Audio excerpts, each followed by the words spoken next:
안녕하세요. 명진쌤과 함께하는 즐거운 문학 시간입니다. 이번 시간 우리가 배울 작품은 이강백 작가의 파수꾼이라는 희곡인데요. 이번 2학기에는 우리가 극갈래라는 새로운 갈래를 배우면서 그 특징을 이해하고 이 작품의 내용을 당시 시대 상황, 즉 70년대 정치 상황과 연결지어서 해석하는 법을 배우려고 합니다. 먼저 이 작품의 내용을 파악하기 위해서 잠깐 교과서를요, 213쪽에서 224쪽으로 이동해 봅시다. 네, 224쪽에 감상의 뜰에 이 작품에 대한 개괄적인 설명이 있어서 이거 먼저 훑고 그 다음에 본문을 학습할게요. 자, 이 파수꾼은요, 기본적으로 모티브가 되는 작품이 있습니다. 바로 양치기 소년 이야기 이솝 우화를 모티브 차용해서 1970년대 정치 상황을 풍자했다는 것이 특징입니다. 자, 그러면 이 양치기 소년 이야기가 대체 뭐냐? 여러분들이 이미 알고 있는 이야기일 텐데요. 간단하게 요약하면 이렇습니다.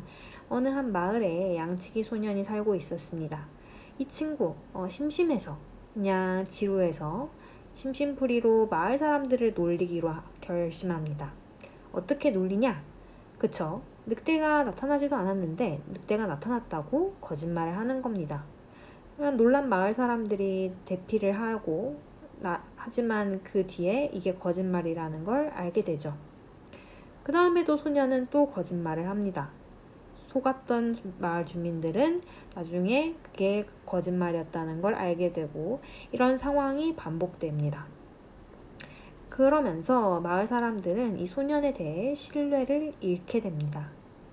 어느 날 진짜 늑대가 나타났는데 소년이 늑대가 나타났다고 외쳐도 마을 사람들은 믿지 않습니다. 그렇게 늑대는 이 소년이 키우던 양들을 모두 잡아먹는 걸로 이 이야기가 끝맺죠. 여러분, 이 이야기의 교훈이 뭘까요? 그렇죠. 거짓말하면 안 된다. 조금 더 구체적으로 가자면 이렇게 거짓말을 반복적으로 하는 사람은 결국 주변으로부터 신뢰, 신용을 잃게 되어서 어떤 중요한 순간에 받아야 될 도움을 받지 못한 채 큰 피해를 보게 된다는 교훈을 얻을 수 있습니다. 그래서 이강백 작가는요, 이 이야기를 차용해서 새로운 작품을 파수꾼을 만들었는데 이제 여기서 더 나아가서 1970년대 정치 상황을 비꼬는 것에 어떤 주제의식이 있다는 거죠. 그러므로 우리는 이 70년대 정치 상황이 어땠는지를 알아야 이 작품을 더 정확하게 해석할 수 있을 겁니다. 우선 구체적인 줄거리를 봅시다. 파수꾼 다는 이리떼가 존재하지 않는다는 진실을 알고 있지만 결국 촌장의 회유, 설득에 넘어가고 만다. 이를 통해 정치 권력의 억압이 얼마나 폭력적인가를 그리고 진실을 지키고 밝히는 것이 얼마나 힘든 일인가를 우화적으로 보여주고 있다. 작가는 우화적인 방법이 성공할 경우 보편성과 상징성을 획득할 수 있다라고 하며 이 보편성과 상징성이란 즉 시간과 장소의 제약을 받지 아니하고 어느 시대나 어느 장소에서든 들어맞는 것이다 라고 하며 우화적 희곡의 강점을 말하기도 하였습니다. 자, 그래서 이 보편성과 상징성을 가진다는 건 이 교과서에도 나와 있듯이 어느 시대, 어느 장소든 들어맞는 것이 있다. 즉, 이 마을 사람, 방금 이 양치기 소년 이야기, 우리가 대부분 다 알고 있는 아주 널리 알려진 이야기입니다.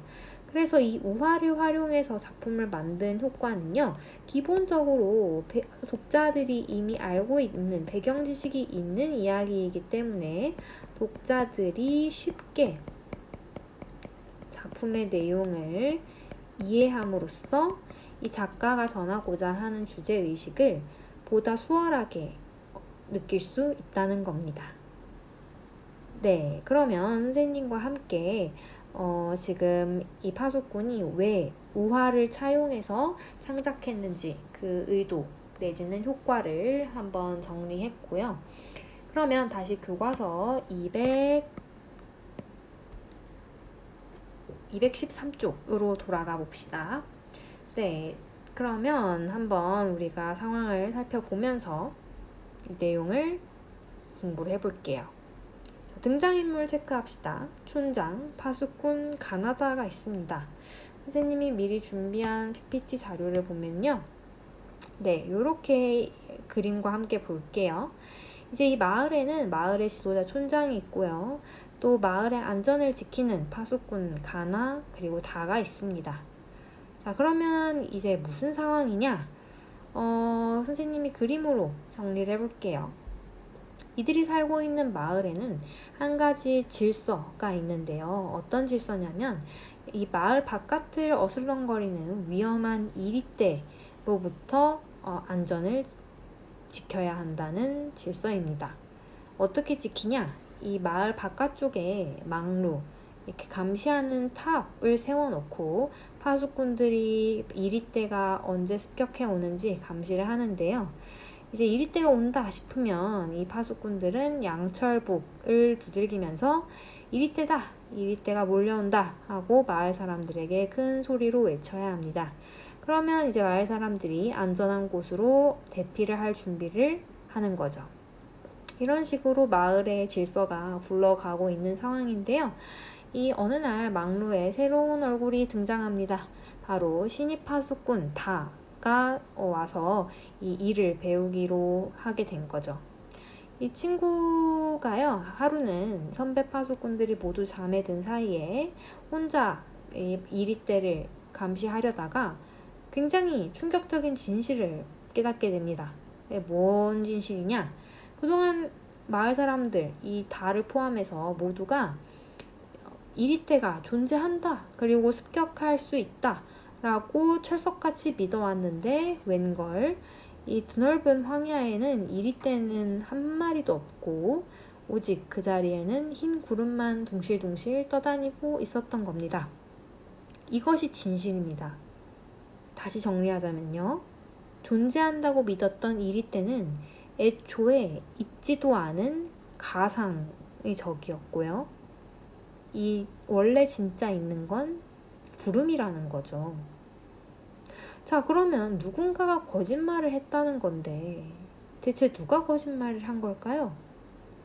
네, 여러분들도 이미 감을 잡았겠지만 촌장이 만든 거짓말입니다. 왜 이런 거짓말을 했냐? 그것은 작품을 읽으면서 확인을 해와야겠죠. 그래서 충격에 빠진 다는요, 이 자기 신이 알게 된 진짜 진실을 마을 사람들 그리고 촌장님께 알려야겠다 해서 촌장에게 편지를 씁니다. 촌장님, 이리떼는 없고 오직 흰 구름만 펼쳐져 있습니다. 이 진실을 모두에게 알려야 됩니다. 이런 식으로 편지를 써서 촌장에게 날립니다. 네, 촌장이 이제 보고 달을 찾아오면서 우리 교과서에서 그 상황부터 얘기가 펼쳐져요. 그러면 함께 본문을 읽어봅시다. 자, 등장인물 파수꾼 가나다. 앞부분의 줄거리부터 읽어보죠. 3명의 파수꾼이 황야에 서 있는 망루의 위와 아래에서 이리떼가 습격하는지 감시하고 있다. 마을 사람들은 이리떼의 습격을 알리는 양철복 소리가 들리면 즉시 대피할 수 있게 모든 준비를 하고 있다. 파수꾼 다는 선임, 선배, 파수꾼 가가 외치는 이리떼다 이리떼, 이리떼가 몰려온다 라는 소리와 그가 울리는 양철복 소리에 긴장하지만 정작 이리떼가 습격해오는 걸 실제로 본 일은 없다. 그쵸? 애초에 이리떼가 존재하지도 않으니까 당연히 볼 일이 없죠. 자, 마을 사람들은 이리떼가 나타났다는 신호에 겁을 먹고 피하다 다리가 부러지기도 한다. 아이가 우물에 빠져 죽기도 한다. 어느 날 저녁 파수꾼 다는 다른 파수꾼이 모두 잠을 자고 있을 때 망루 위에 올라간다. 그리고 파수꾼 가가 외쳐 알리는 이리떼의 정체가 흰 구름임을 알게 된다. 다는 자신이 알게 된 것을 촌장에게 알린다. 자, 참고로 이 파수꾼 가나다 중에서 가는 이 촌장의 가장 최측근, 그러니까 가장 가까운 부하입니다. 그래서 촌장의 이리떼가 있다고 거짓말한 것을 이 가도 알고 있어요. 유일하게 진실을 촌장과 같이 아는 친구죠. 그렇지만 촌장의 지시대로 충직하게 이리떼가 습격한다고 거짓말을 하는 인물인 겁니다. 네, 그 정도를 알면 될 것 같고요. 모쪼록 이제 중요한 건 다가 이 진실을 알고 마을 사람들에게 알리려고 한다는 것, 여기서부터 사건이 진행된다고 보면 됩니다. 자, 갑시다. 해설자, 촌장이 되어 등장. 검은 옷차림, 이해심이 많아 보이는 얼굴과 정중한 태도, 낮고 부드러운 음성으로 말한다.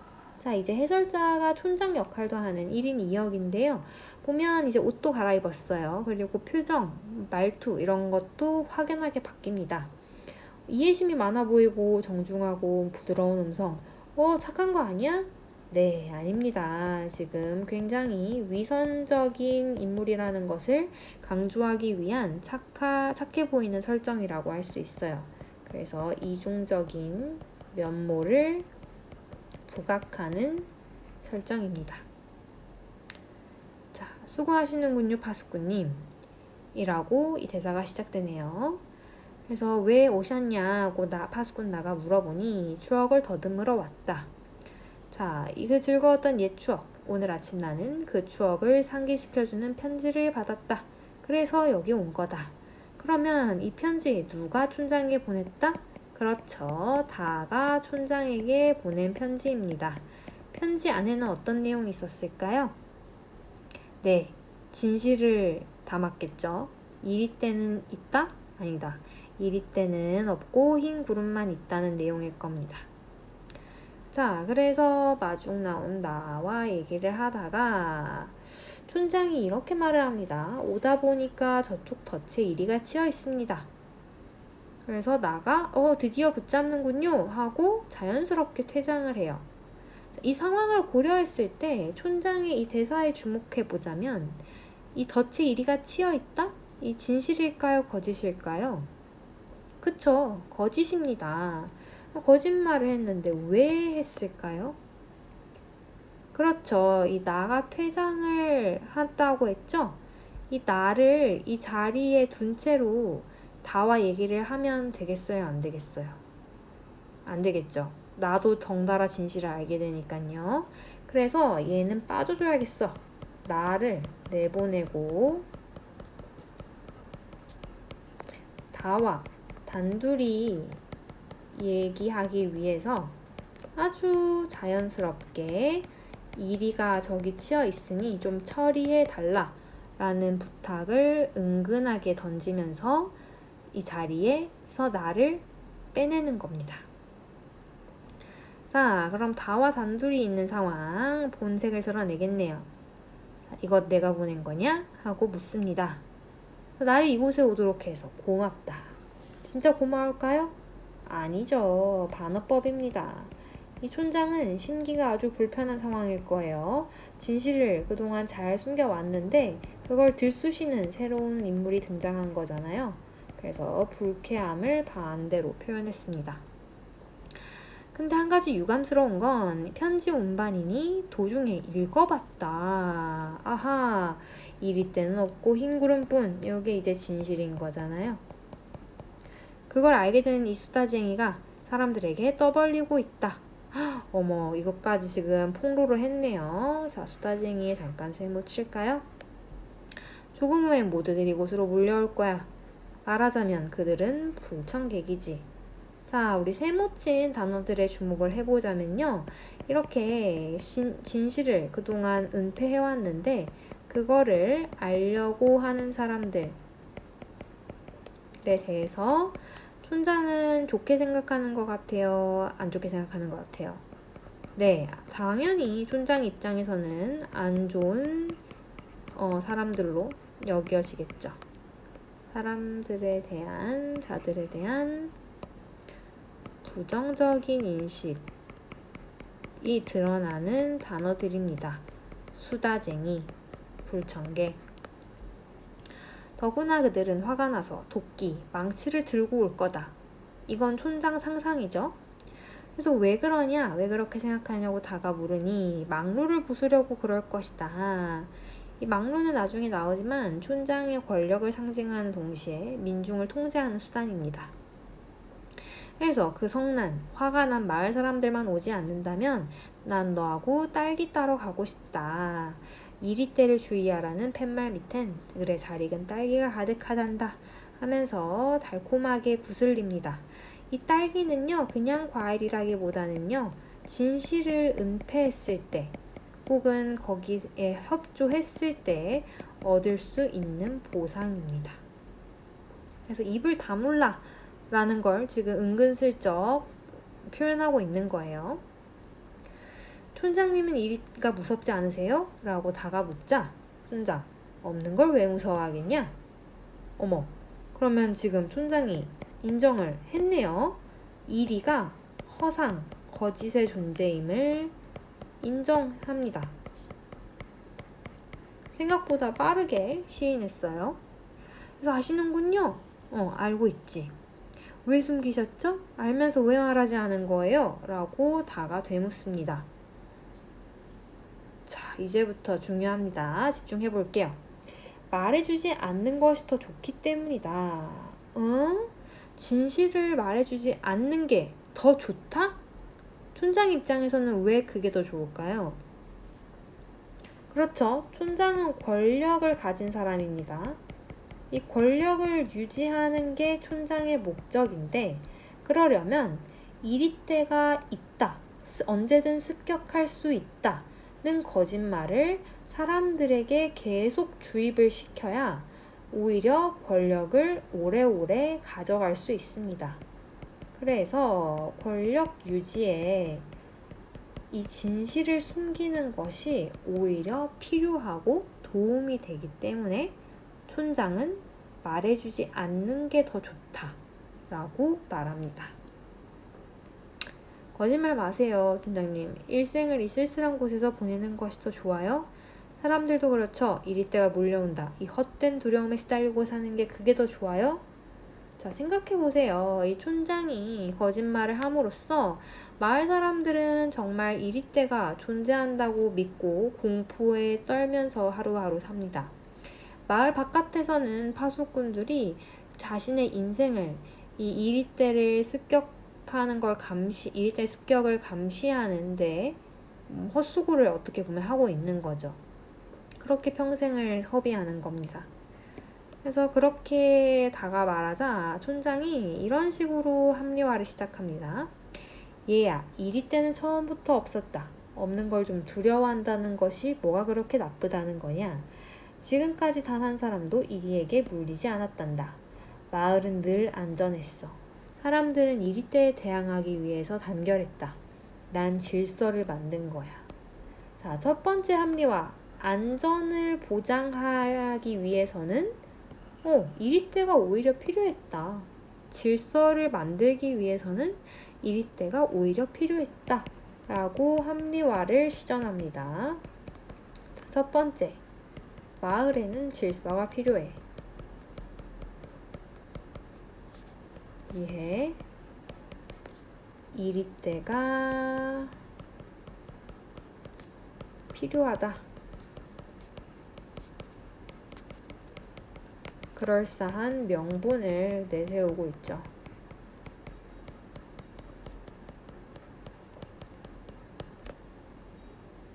이 상황이 이해가 되나요?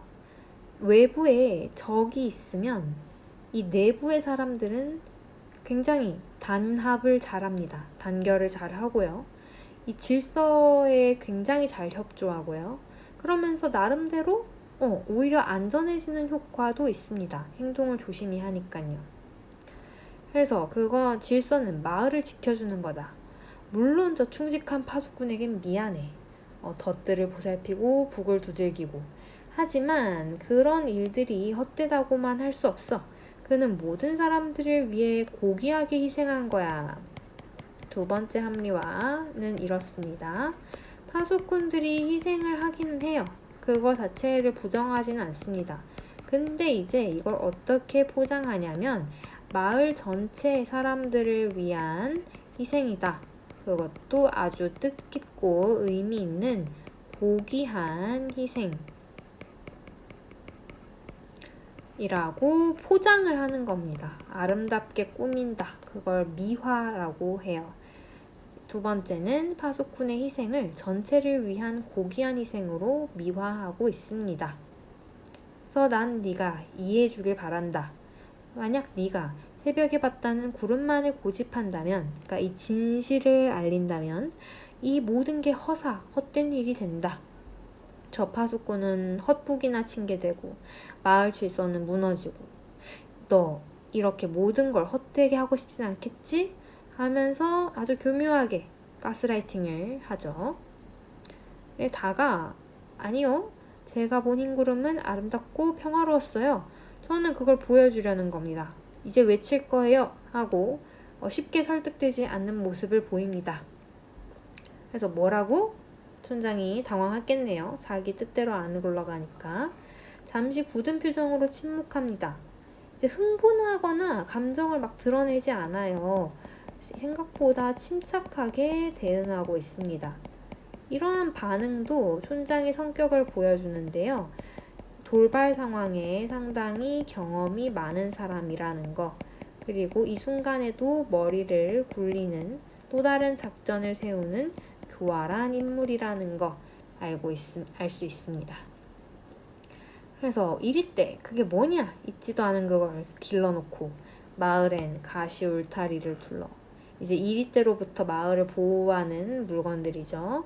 망루도 세웠고 양철복도 두들기고 아까 그 울타리까지 포함해서 얘네는요 얼핏 보면 마을을 보호해주는 수단이지만 사실은 이 마을 사람들을 통제하는 수단입니다.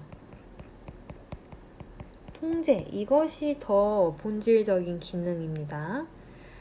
그래서 마을 사람들은 무서워서 떨기도 한다. 아하, 나도 알고는 있지. 이 모든 것이 잘못되어 있다는 것을 말이다.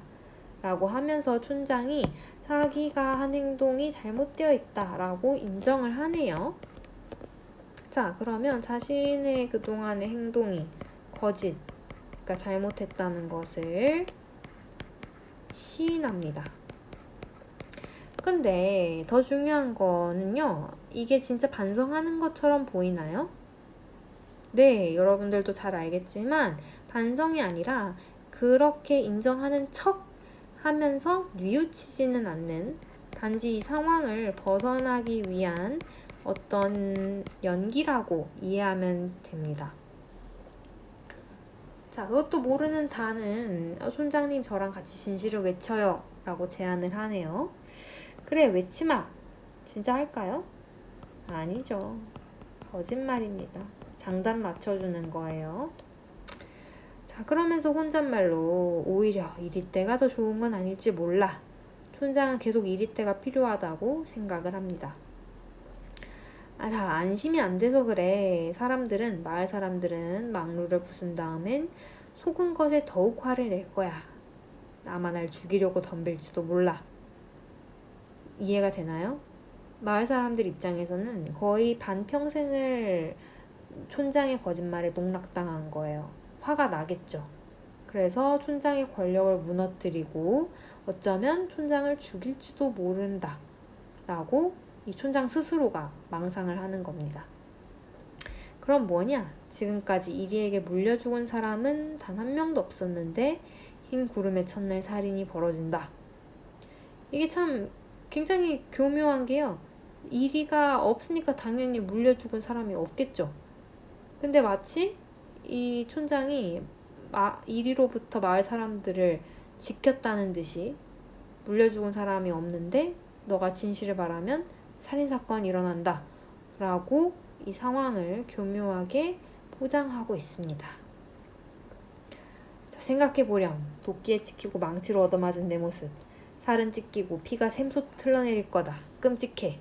너 내가 그런 꼴이 되길 바라고 있지? 하면서 촌장이 협박을 하는데요. 이 말하기 방식에 주목을 해보세요. 끔찍한 상황을 가정하고 있습니다. 그래서 이 이야기를 듣는 상대 다로 하여금 동정심을 촌장에게 느끼게 합니다. 혹은 내 행동으로 누군가 죽을 수 있다는 공포, 죄책감, 이런 감정들을 느끼게끔 만드는 거죠. 그래서 궁극적으로 진실을 말하게, 안 말하게?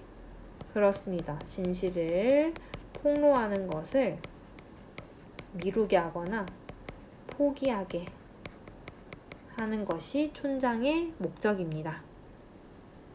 아니에요, 그건 하고 다가 얘기를 하지만 촌장, 변명할 시간이 어딨니? 내가 왜 이리떼를 만들었는지 설명을 해줘야 된다, 마을 사람들에게.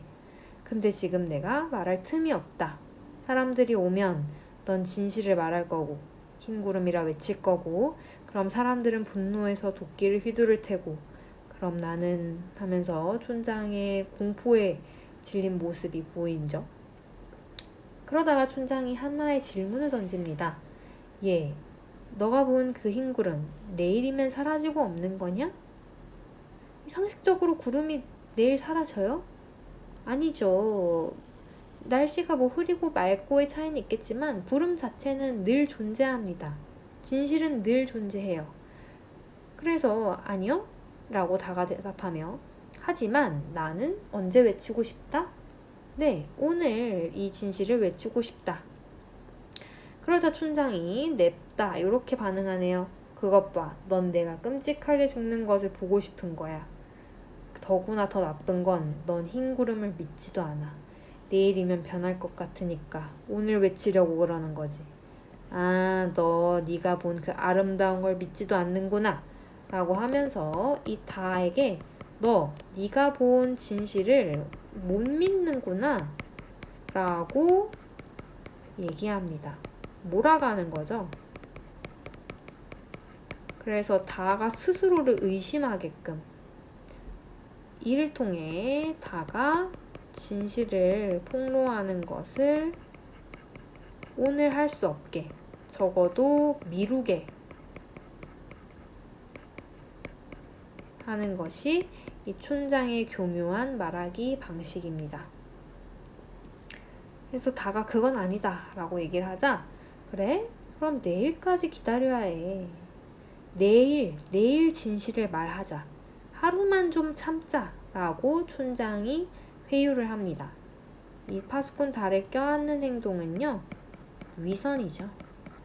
병 주고 약 주고 당근과 채찍을 활용해서 달을 설득하는 모습입니다.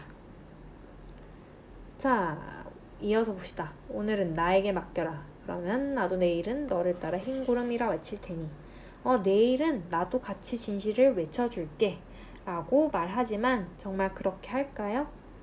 당연히 아니죠. 촌장 입장에서는 이 진실을 무조건 묻어야 됩니다. 숨겨야 돼요.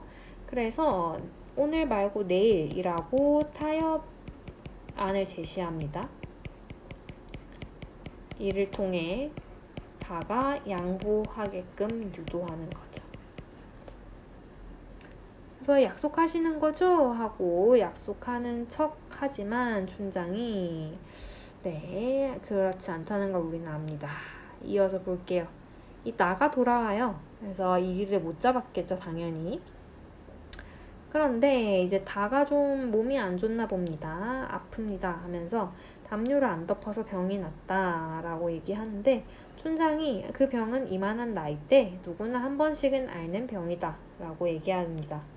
이 병은요, 우리 시대 상황을 고려했을 때 그런 부정한 권력에 저항하려는 의지, 어떤 패기, 그리고 숨겨진 진실을 밝히고 사람들에게 알리려는 진실을 추구하는 의지를 상징합니다. 하지만 촌장은 그게 그냥 한때 젊은 사람들이나 좀 보이는 그런 패기라고 생각을 하는 거죠. 그래서 병이다 라고 취급합니다. 그 다음에 나가 관객석 쪽으로 갑자기 돌아보면서 흠칫 놀라는 척을 합니다. 웬 사람들이 이렇게 몰려오죠? 마을 사람들이죠. 후손장이 관객들을 향해 어서 오십시오 주민 여러분 말을 겁니다. 자, 그러면 지금 표시한 부분에서 중요한 지점을 살펴볼게요. 자, 여러분 뭐라고 설명하면 좋을까요? 관객을 지금 누구로 설정했다? 네, 그렇습니다. 마을 사람들로 설정했습니다. 그러면 왜 이런 설정을 했을까? 효과가 중요합니다. 한 3가지 정도 있는데요. 첫 번째로는 이 무대는 기본적으로 등장인물에 제한이 있다고 했어요. 인원수의 제한. 그 제약을 극복하게 됩니다. 관객을 활용한 거죠. 다음에 두 번째로 이 마을 사람들로 설정함으로써 관객들이요 흥미가 생겨요. 이제 나도 관련성이 만들어지기 때문이죠. 그렇게 되면서 이야기에 집중, 몰입하게 됩니다. 마지막으로 관객이 조금 더 적극적으로 이 연극의 내용에 자기를 비추어 보게 돼요. 스스로 마을 사람들의 입장이 되어 자신을 되돌아보게 됩니다. 자아 성찰하게 돼요. 그래서 나는 이런 권력자 같은 사람들이 주변에 있지 않은가, 그리고 그런 거짓말에 속고 있지 않은가 되돌아보게 되는 거죠. 네, 이해가 그 말을 꺼내 파수꾼입니다. 틀림없지요? 자, 그러면 일이든지 흰구름인지 직접 이 아이의 입을 통해 들어봅시다. 라고 하면서 촌장이 자신의 거짓말에 달을 동참시킵니다. 이제 같은 한 배를 탄 거예요. 오늘 진실을 말하지 않고 거짓말을 한 번 더 하는 순간 이 단은요, 내일 아무리 진실을 말해도 마을 사람들의 신뢰를 얻을 수 없습니다. 그래서 자, 결국은 다가 이리때가 몰려온다 하고 거짓말을 합니다. 돌이킬 수 없는 강을 건너요. 자, 목소리가 이어지고요. 이리때는 물러갔다 라고 가가 외칩니다. 촌장, 진상은 밝혀졌다 라고 말을 합니다. 진실. 그 진실이란 뭐다? 흰 구름은 없고 이리때뿐이다. 원래 진짜 진실과 완전 정반대죠. 이 막루는 영원히 유지되어야 하고 양철북도 계속 쳐야 된다. 자, 돌아가십시오. 그런데 광장에 모이시길 바랍니다. 왜냐? 우리 아까 편지를 뜯어서 보고 마을 사람들에게 떠벌떠벌 진실을 알린 운반인을 처벌해야 한다. 처벌을 논의하자는 거죠. 왜 처벌을 해야 할까? 그 처벌의 효과란 이렇습니다. 이 폭로자를 처벌해서 그것도 공개적으로 사회에 공포를 조장합니다. 공포 분위기를 조성하여 제2의 폭로를 하는 사람을 방지하려고, 그것이 이 처벌의 어떤 궁극적인 목적입니다. 미래까지 내다보는 치밀한 성격을 알 수 있습니다. 자, 돌아가십시오. 이리때가 물어뜯으러 옵니다. 그래서 이 아무것도 모르는 나는요, 너 정말 용감하구나, 훌륭하다, 훌륭한 파수꾼이다 라고 칭찬을 하는데, 이 훌륭한 파수꾼은요, 진짜 모범이 되는 파수꾼 이런 의미보다는 오히려 역설적으로 이 촌장이 만들어 놓은 체제에 순응해야만 될 수 있는 아주 충직한 파수꾼, 그러니까 충직한 촌장의 부하인 셈인 거죠. 자, 촌장이 이렇게 마지막으로 다에게 지시를 합니다. 너한테는 안 됐다만 넌 이곳에서 일생을 지내야 한다. 마을엔 오지 말아라.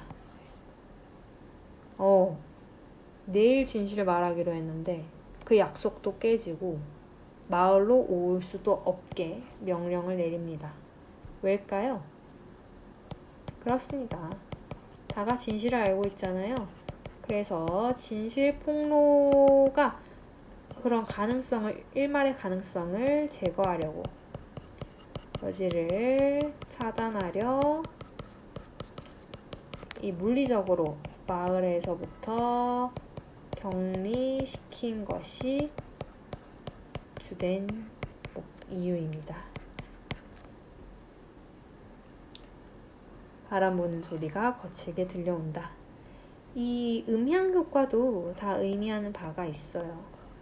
첫 번째로는 이제 이야기가 결말로 가는데요. 진실이 밝혀지지 않고 은폐되죠. 그래서 진실이 은폐된 당시 사회에 어두운, 꿈도 희망도 없는 어두운 분위기를 바람이 쓸쓸하게 부는 소리로 들려주는 효과도 있고요. 두 번째로는 자기도 모르게 결국은 촌장에게 협조해서 진실을 스스로의 입으로 은폐한 다가 되는 거잖아요. 그런 다의 암울한 심리를 나타냅니다. 뭐 죄책감, 자괴감 그런 것들이 다 해당이 되겠죠. 네, 그래서 여긴 너무 쓸쓸해. 잘 있거라. 이 나와 대화하는 걸로 이제 마무리가 되는데요. 나가 이렇게 말합니다. 그런데 촌장님, 장철북 치던 내 모습이 멋있지 않던가요? 하면서 진실에는 관심이 있다 없다? 없다. 남들이 보는 내 모습이 더 중요해. 외부 평가에만 신경 쓰는 어리석은 민중의 모습을 보여줍니다. 사실 어떤 사회든 진실을 알리려고 하는 그런 용감한 사람들은 소수에 해당하죠. 대부분은 아마 나와 같은 자기의 문제에만 더 신경 쓰는 사람들이 많습니다. 이렇게 해서 이야기가 끝이 납니다. 이 선생님이 수업은 훨씬 더 자세하게 진행하는데 이 영상 녹화는 최대한 핵심적으로만 요약을 했습니다. 그러면 한번 상황을 정리해볼까요? 학습 활동은 2-2번 그리고 3-1번 하겠습니다. 자, 내적 갈등 양상을 정리해보자. 이제 진실을 말할까, 알릴까, 덮을까의 고민에 섰잖아요, 다가. 그러면 덮었을 때 예상되는 일은 우리가 결말을 통해서 확인을 대충 간접적으로 했고요. 이 알렸을 때 예상되는 일이 중요하죠. 이 알려서 뭔가 안 좋은 상황이 예상이 되니까 파수꾼 다가 고민을 하는 거잖아요. 예를 들면 뭐가 있을까요? 네, 촌장이 협박한 내용에서 나타납니다. 첫 번째, 마을 사람들이 화가 나서 촌장을 살해할 것이다. 그 다음에 두 번째, 마을의 질서가 무너질 것이다. 세 번째, 이 바깥에서 열심히 일해온 파수꾼들의 희생, 그것이 어떻게 된다? 네, 물거품, 헛수고가 된다. 헛된 일이 됨. 요게 이제 진실을 알렸을 때 예상되는 일이고 다 안 좋은 상황으로 여겨지니까 다가 고민에 빠진다. 실제로 이게 100% 일어난다가 아니라요. 촌장이 이제 이 자기 상상을 파수꾼 다에게 주입시키는 거죠. 그래서 너 이런 상황이 되는 걸 원해서 그러는 건 아니지? 하고 교묘하게 가스라이팅을 하죠. 네, 그럼 3번으로 빠르게 넘어갈게요. 이제 계속 강조했다시피 이 시대 상황을 고려해서 작품을 해석하라는 건데요. 한번 이 글을 통해 당시 시대 상황을 정리를 해봅시다. 70년대, 74년에 발표된 작품이다. 당시 권력자들. 이 권력자들은 구체적으로 군사 독재 정권을 의미합니다. 군인 출신의 세력이 국가 권력을 잡아서 강압적으로 다 통치를 했던 시대죠. 이들은요, 내세운 논리가 이래요. 우리나라 지금 휴전 중인 현실이잖아요. 분단 현실을 앞세우며 안보가 최우선이라는 논리를 나쁘게 이용합니다. 그러니까 권력을 계속 유지하려면 외부에 적이 있어야 되고 그 적이 언제든지 침입해 올 수 있다. 그래서 국가 안전이 제일 중요하다. 이런 논리를 내세우는 거죠. 그 논리가 틀렸다는 건 아닌데 이제 그 논리를 이용한 목적이 굉장히 불순하다는 겁니다. 자기 정권을 유리하게 하려고. 그러다 보니까 사회 전반에 공포 분위기, 언제 전쟁이 터질지 모른다는 공포가 확산이 되고요.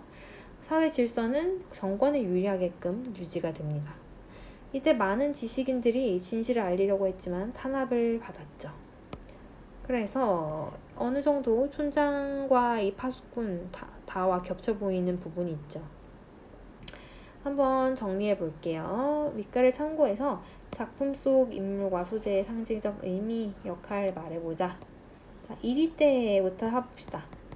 일단 1위 때는 존재하지 않는 가상의 적입니다.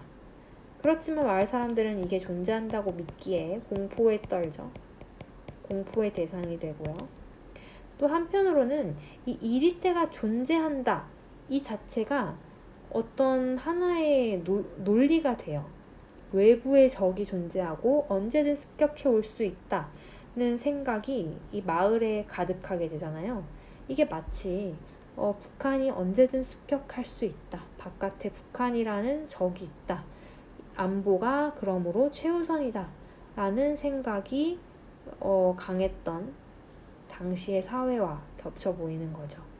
그래서 이렇게 사회에 만연한 강하게 사회를 지배하는 생각을 지배 이념이라고 하는데 이 이리떼가 그 존재 자체로 당시 70년대의 지배 이념을 지배 논리를 상징한다고 해석할 수 있습니다. 촌장은 권력자죠. 근데 어떤 권력자냐? 자신의 권력을 유지하기 위해서 어떤 방법, 수단이든 다 쓰는데 그러다 보니까 진실을 왜곡, 잘못된 내용으로 변형시키거나 아니면 아예 묻어버리거나 그런 종류의 부정한 권력자라는 거. 다음에 파수꾼의 경우에는요. 이제 가나와 다로 나눠서 정리를 해야 조금 더 성격을 정확하게 파악할 수 있습니다. 가나는 촌장의 편이죠. 거의 맹목적으로 충성합니다. 권력자에게 무조건으로 복종하는 아주 충직한 부하들, 추종자들. 반면에 다는 진실을 알고 마을 사람들에게 알리려 했으나 성공했어요? 실패했어요? 실패했죠. 그걸 냉정하게 보면 권력에 무릎을 꿇은 굴복한 나약한 지식인. 이 지식인은요, 일정 수준의 교양, 지식을 가진 사람들입니다. 그래서 그 지식을 가지고 사회 문제에 참여하거나 해결하려고 노력하거나 이렇게 하면 굉장히 용감하고 정의로운 지식인이지만 그냥 자기 개인의 이익을 위해서만 지식을 활용하면 그건 비겁한 지식인이죠. 그리고 이 다의 경우에는 결국은 설득당해서 굴복한 거니까 나약하다고 할 수 있습니다. 네, 딸기와 막루는 바로 채울게요. 우리가 필기한 내용인데요. 딸기, 진실 은폐에 협조했을 때 얻을 수 있는 보상. 막루는 민중을 통제하는 수단입니다.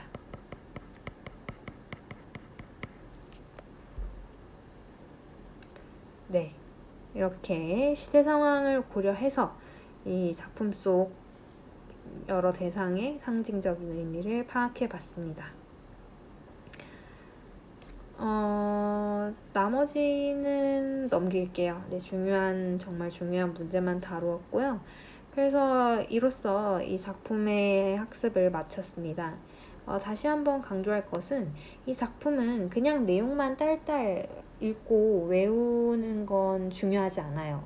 오히려 이 시대 상황을 고려해서 자기가 직접 이 물건이나 인물의 상징하는 바를 해석하는 연습이 필요합니다. 그리고 또 왜 이 우화, 이소부와 이 양치기 소년 이야기를 활용했을까? 라는 것도 다시 한번 기억을 했으면 좋겠고요. 마지막으로 극이라는 갈래가 가진 우리 세 가지 특징 공부했죠. 그것을 잘 암기해서 시험 준비에 도움을 받았으면 합니다. 네, 오늘 수업은 여기까지고요. 모두 집중하느라 고생 많았습니다. 다음에 봐요. 안녕.